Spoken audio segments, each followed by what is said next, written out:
Hello everyone and welcome back to my channel Edmond Mintaros, and for today's quick tutorial, and I'm going to show you guys on how to resolve the invalid MS-DOS function error that you're experiencing on your Windows 11 or Windows 10 computer, that there is an interrupted actions and you might be coming across this error message that there is an invalid MS-DOS functions.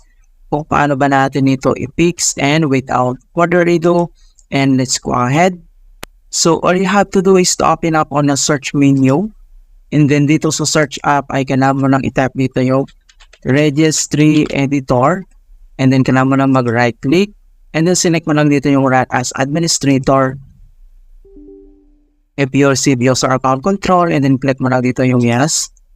So before you proceed in the registry, I would suggest you to create a backup file. So if anything go wrong, you could easily restore it back in order to create a backup. It's very simple. All you have to do is to select yung file dito sa taas. Click mo lang yan. And then select mo lang dito yung export. And then pop up tong export registry file. So select mo lang dito kung saan mo sisave yung file.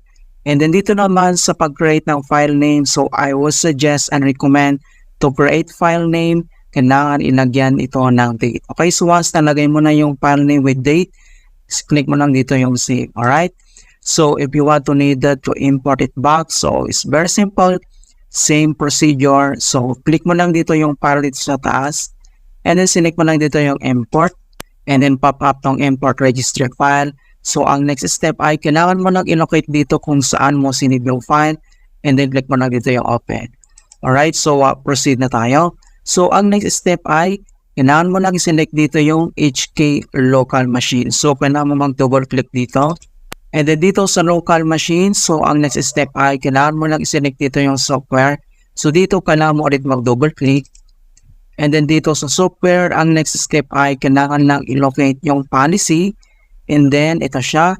So, dito sa policy, kailangan mo ulit mag-double click. And then, dito sa policies, ang next step ay kailangan mo na select dito yung Microsoft. So, dito sa Microsoft, double click ka ulit. And then, dito sa Microsoft, ang next step ay kailangan mo na i-select dito yung Windows. Ito siya. So, double click ulit. And then, dito sa Windows, ang next step ay kailangan mo lang i-select dito yung System. Okay? So, dito sa System, i-select mo lang siya, huwag ka mag-double click, so click mo lang ganyan. And then dito sa blank space area ay kailangan mo lang mag-create, so kailangan mo lang mag-right click, and then select mo lang dito yung new, and then yung key, select mo lang dito yung DWORD 32-bit value, so click mo lang yan. And then dito sa new value ay kailangan lang natin yan i-rename.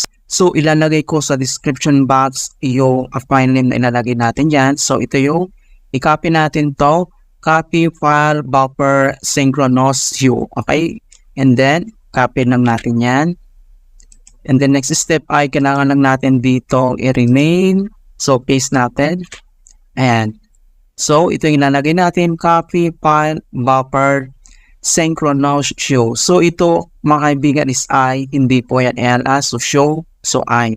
And then next step was nilagay mo na and press mo lang yung enter. And then next, kailangan mo lang mag-double click. And then dito sa kanyang edit DWORD 32-bit value, itong value data ay kailangan mo lang i-change yung 0 into 1. And then check mo din dito sa kanyang value name kung tama. And then dito sa base, i-select mo lang dito yung hexadecimal, and then click mo lang dito yung OK. Alright, so ang next step, so back lang tayo dito, so back. And then next step, dito lang sa start menu, and then kailangan lang natin mag-restart. Okay, so click mo lang yan. Alright, so ganoon lang po ka-simple on how to fix invalid MS-DOS functions while copying or deleting files in Windows 11 or Windows 10. And please don't forget to like this video and subscribe to my channel for more quality content. Thank you guys, and see you in my next tutorial.